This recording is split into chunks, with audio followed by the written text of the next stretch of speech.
샬롬. 오늘 하루도 주님께서 채워주시는 평강이 여러분에게 충만한 하루가 되시기를 주님의 이름으로 축원드립니다. 오늘은 출애굽기 9장 1절로 35절의 말씀을 나누고자 합니다. 본문 1절로 7절까지는 다섯 번째 악질 재앙에 대한 내용입니다. 이 병은 가축에게 내리는 질병으로서 한 마리가 걸리게 되면 순식간에 다른 가축들에게까지 전염이 되는 병이므로 일명 돌림병이라고도 합니다. 본문 3절에 보게 되면 여호와의 손이 들어있는 내 생축 곧 말과 나귀와 약대와 우양에게 더하리니 심한 악질이 있을 것이며 라고 경고하고 있습니다. 하나님께서는 모세를 통하여 바로에게 애굽의 가축 곧 말과 나귀와 낙타와 소와 양에게 돌림병이 생기는 재앙을 내리라고 지금 예고하고 있습니다. 그 예언대로 그 다음날 돌림병을 보냄으로써 애굽의 모든 가축을 하나님은 죽게 하셨습니다. 그러나 4절 말씀에 보게 되면 여호와가 이스라엘의 생축과 애굽의 생축을 구별하리니 이스라엘 자손에 속한 것은 하나도 죽지 아니하리라 하셨다 하라 하시고, 이러한 진노임에도 불구하고 이스라엘 백성들이 소유한 가축에게는 아무런 재앙이 내리지 않았습니다. 이것은 애굽에 임한 심한 악질 재앙이 자연적인 재앙이 아니라 하나님의 초자연적인 심판이었음을 보여주는 확실한 증거이기도 합니다. 이와 같이 하나님께서는 자기 백성의 소유를 지키시고 보호하시는 하나님이심을 우리는 알게 됩니다. 만일 하나님께서 보호하지 아니하시면 모든 소유가 돌림병으로 재앙으로 인하여 한순간에 다 죽어버린 애굽의 가축들과 같이 다 헛것이 되고 마는 것입니다. 그러므로 우리 믿는 자들은 자신에게 재물을 주신 하나님께 감사하고 그 재물을 하나님의 영광을 위해서 사용해야 할 것입니다. 세상 사람들은 자기가 소유한 재물을 자신의 자랑과 우상으로 삼고 심지어는 숭배까지 합니다.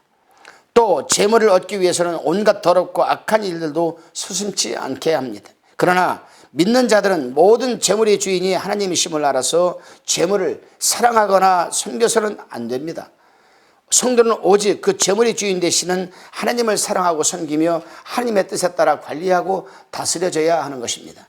다시 5절에 보면은 여호와께서 기한을 정하여 가라사대 여호와가 내일 이 땅에서 이 일을 행하리라 하시더니, 하나님께서 내일이라는 기한을 정하여 애굽의 가축에게 재앙이 내릴 때를 지금 알려주셨습니다. 이는 죄에 대한 심판의 때를 하나님께서 친히 정하시고 실행하시는 분이심을 보여주는 것입니다. 이 때를 우리는 헬라어로 카이로스라고 합니다. 카이로스. 그렇습니다. 이 세상에는 하나님께서 예고하신 최후의 심판이 남아 있습니다. 그러나 그리스도의 재림으로 이루어질 최후의 심판의 때에 대해서는 시간과 기한을 알려주시지 않았습니다. 그러므로 그때가 언제인지 아무도 모릅니다. 그것은 아버지 권한에 두셨다고 하시면서 오직 사명에 충실할 것을 우리에게 명하고 계십니다. 그런데도 이러한 확실한 증거를 부정하고 하나님께서 재림의 때를 자신들에게 계시하였다고 주장하는 이단들이 오늘날도 많이 나타나고 있습니다. 그들은 성경의 권위를 무너뜨리고 자신들이 하나님과 직접 교통한다고 직통계시라 합니다. 주장함으로써 순수한 자들을 미혹하고 있습니다. 그들은 성도들로 하여금 정상적인 생활과 건전한 사명 감당을 포기하도록 하여서 하나님 나라의 확장을 막아서고 대신 자신들의 집단의 이익과 자기 집단들의 이 교주를 위해서 살아가도록 그들은 교육을 시키고 있습니다. 이들은 하나님의 준엄한 심판을 분명 면치 못할 것입니다. 다시 6절 7절에 보게 되면 돌림병 재앙의 결과 애굽의 모든 가축은 죽었지만 이스라엘 자손들의 가축은 죽지 않았다라고 기록하고 있습니다.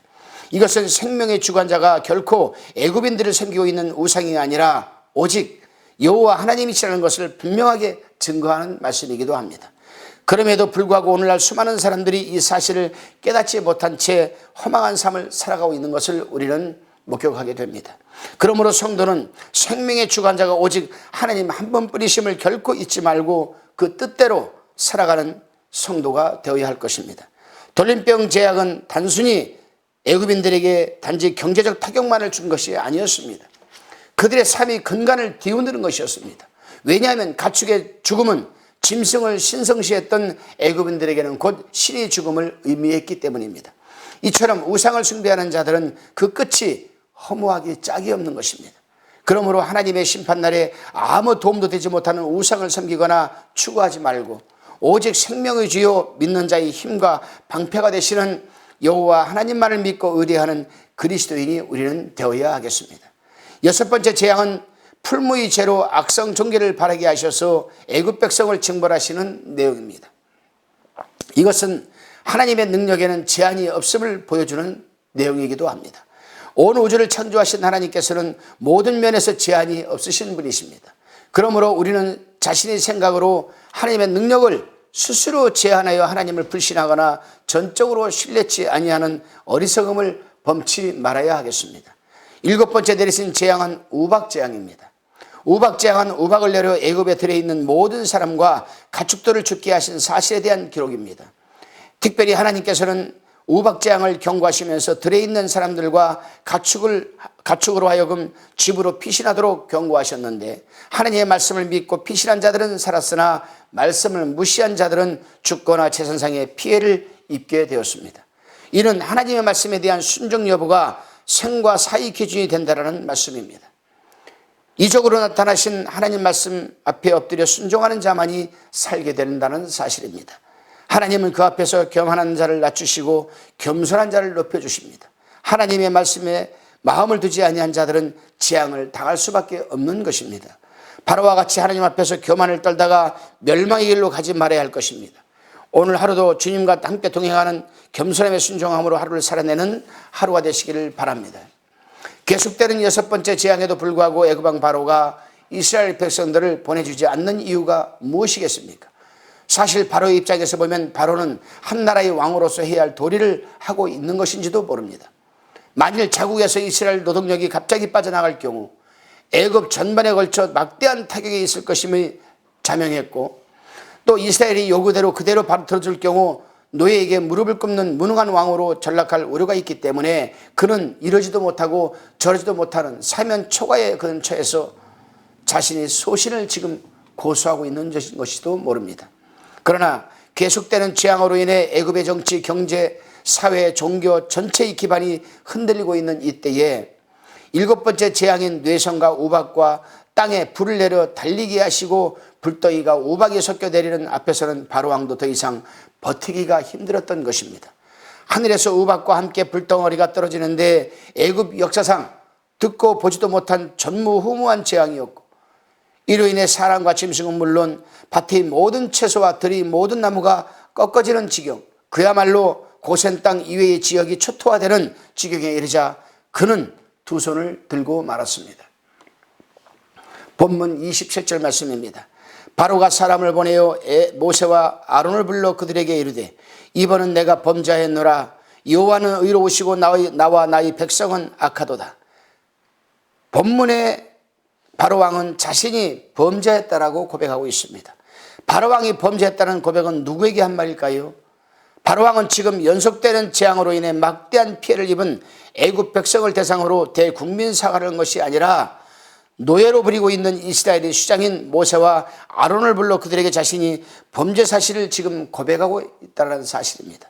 바로왕은 내가 범죄했노라, 여호와는 의로우시고 나와 나의 백성은 악하다라고 표현하므로 죄의 본질에 대해서 의로우신 하나님의 말씀을 듣지 않은 것 자체임을 그는 지금 고백하고 있는 것입니다. 그렇습니다, 여러분.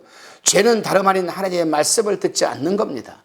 성경에서 말하는 죄의 개념은 남의 것을 훔치고 남의를 때리고 강도, 살인, 이게 죄가 아닙니다. 성경에서 말하는 죄는 원어로 하말타하라 합니다. 하말타. 이 하말타하는 관역에서 화살이 빗나갔다는 뜻입니다. 궁수가 화살을 쐈을 때 그 관역 안에 들어가야 되는데 빗나갔을 때 이걸 하말타하라고 하는데, 성경은 이것을 죄라고 합니다. 무슨 말씀입니까? 다시 말하면 하나님의 길에서 벗어나서 다른 길로 가는 것은 다 죄란 뜻입니다. 그래서 이 하말타, 이 죄에 대해서 하나님은 한 방법을 주셨어요, 우리에게. 죄에서 돌이키는 방법이 있다. 그것이 뭐냐? 회개입니다. 히브리어로 슈어버라고 하고 헬라어로 메타노이아라고 합니다.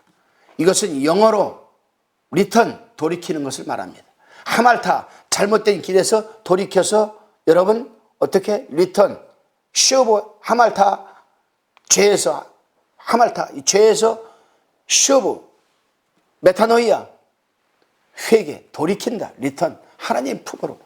이게 바로 여러분 성경에서 말하는 죄와 회개의 정의입니다. 그러니까 성경에서 말하는 죄라는 하나님의 길에서 벗어난 것을 죄라 하는 것입니다. 하나님의 말씀을 듣지 않고 불순종하는 것이 죄라는 것입니다. 죄는 그래서 본질적으로 마음속으로 하나님의 말씀을 듣지 않는 것 자체, 물론 그 결과로 파생되는 형태로 나타나는 모든 것을 우리는 죄라고 정의할 수 있습니다. 바리새인들이 하나님의 말씀에 대해 문자적으로 매달려서 본질을 관가했던 것과는 대조적으로 예수님께서는 말씀의 본질에 대해 말씀해 주셨습니다. 예를 들면 간음에 대해 지나가는 여인을 보고 마음속으로 음란한 이 마음을 품어도 간음했다라고 예수님은 해석하셨습니다. 결과로서 파생된 여러분 외형적인 것은 물론 그 죄변에 깔려있는 잘못된 심성까지도 지금 지적하고 계시는 것입니다. 모세의 율법을 내세워 이혼 증서를 주는 것으로 이혼을 당연시 여기는 당시의 풍조에 대해 예수님께서는 창세기 1장 27절과 2장 24절 말씀을 인용하시면서 결혼은 창조에 나타난 하나님의 뜻이고 하나님이 맺어주신 것이기 때문에 이혼은 하나님의 창조 질서를 거역하는 일이 된다라고 말씀하심으로써 하나님의 원래 의지가 모세의 율법보다 우선이다라는 것을 말씀해 주셨습니다. 그렇다면 예배 시간에 우리의 심령을 하나님께 초점을 맞추지 않고 세상의 이해관계에만 고정하고 있다면 우리 역시 죄를 범하고 있다라고 할 수가 있는 것입니다. 결과로서 나타나는 현상은 결국 심령의 중심을 어느 곳에 두느냐에 따라 달리 나타나는 것입니다. 바로왕이 내가 범죄하였노라 여호와는 의로우시고 나와 나의 백성은 악하도다라고 하는 이 고백은 몇 번을 읽어보아도 참 은혜스럽기만 합니다. 그렇다면 이같이 하나님께 회개한 바로왕의 삶이 어떻게 전개되었을까요? 본문 28절입니다. 여호와께 구하여 이 뇌성과 우박을 그만 그치게 하라. 내가 너희를 보내리니 너희가 다시는 머물지 아니하리라. 바로왕은 자신의 죄를 고백하며 이 재앙을 그치게 해주면 원하는 대로 보내주겠다고 했지만 재앙이 멈추자 이내 심령의 변화가 또다시 생겼습니다. 34절 35절입니다. 바로가 비와 우박과 내성이 그친 것을 볼 때에 다시 범죄하여 마음을 완강케 하니 그와 그 신하가 일반이라. 바로의 마음이 강팍하여 이스라엘 자손을 보내지 아니하였으니 여호와께서 모세에게 말씀하심과 같더라. 이를 보게 되면은 바로 앞서 했던 바로왕의 고백은 진정한 회개가 아니라 눈앞에 닥친 위기 상황을 모면하려는 임기응변이었습니다. 하나님께서 재앙을 거둬들이자마자 곧바로 그의 신하 모두와 함께 완악해져서 다시 하나님의 말씀을 거역하게 되는 것입니다. 도저히 이해가 되지 않는 부분입니다. 호되게 당하고도 아직도 정신을 차리지 못하고 있는 바로와 그의 신하들이 왜 이리 어리석게 보이는지 모르겠습니다. 만약 우리가 바로와 그의 신하들의 입장이었더라면 우리는 어떤 행동을 보였을까요? 어쩌면 우리 역시 그들과 동일한 모습이지 않았을까 생각해 봅니다. 왜냐하면 그 수많은 물질과 환경과 권력 앞에서는 어느 누구도 변하지 않을 수가 없기 때문입니다. 지금 대통령하고 있는 사람에게 한번 제시해 보십시오. 그래 좋습니다. 나라가 망하게 되었으니 회개합니다. 그 부분이 재앙이 물러가면 곧바로 또 뒤집을 겁니다. 이것이 우리 인간의 본심입니다. 본심. 그렇습니다. 진정한 회개는 하나님의 나를 향하신 사랑을 바로 깨달을 때만 가능한 것입니다. 나를 향하신 하나님의 사랑은 나의 본질이 죄인임을 깨달았을 때만 가능합니다. 나의 본질이 죄인이라고 깨달을 수 있는 것은 하나님의 은혜가 임하지 않고서는 도저히 불가능한 것이기 때문입니다. 하나님의 은혜가 우리에게 임했기에 우리는 우리의 본질이 죄인임을 깨달을 수 있고 고백할 수가 있는 것 아니겠습니까? 죄인인 우리를 위해 대속의 십자가의 보혈을 흘리신 하나님의 사랑을 우리는 깨닫게 되고 이 깨달음이 우리를 진정한 회개의 삶을 살게 하고 이러한 심령으로 살아가는 우리는 예배의 생활화, 생활의 예배화를 실천할 수 있게 되는 것이 아니겠습니까? 오늘도 하나님의 나를 향하신 은혜를 만끽하고 멋지고 멋진 하루가 영이 되시기를 주님의 이름으로 축원드립니다. 기도하시겠습니다. 주님, 언제나 변함없이 우리를 향하신 하나님의 사랑과 은혜를 잊지 않도록 우리를 인도하여 주시옵소서. 주님의 은혜가 아니면 1분 1초도 바로 서지 못하는 나약한 우리임을 고백합니다. 오늘 하루도 우리 눈을 들어 은혜를 베풀어 주시는 주님만을 바라보며 살게 도와주시고 주님의 말씀에 순종하며 살아가는 복된 하루가 될 수 있도록 도와주옵소서. 감사드리옵고 살아계신 예수 그리스도의 이름으로 기도드리옵나이다. 아멘.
화평방송 구독, 좋아요 부탁드립니다. 감사합니다.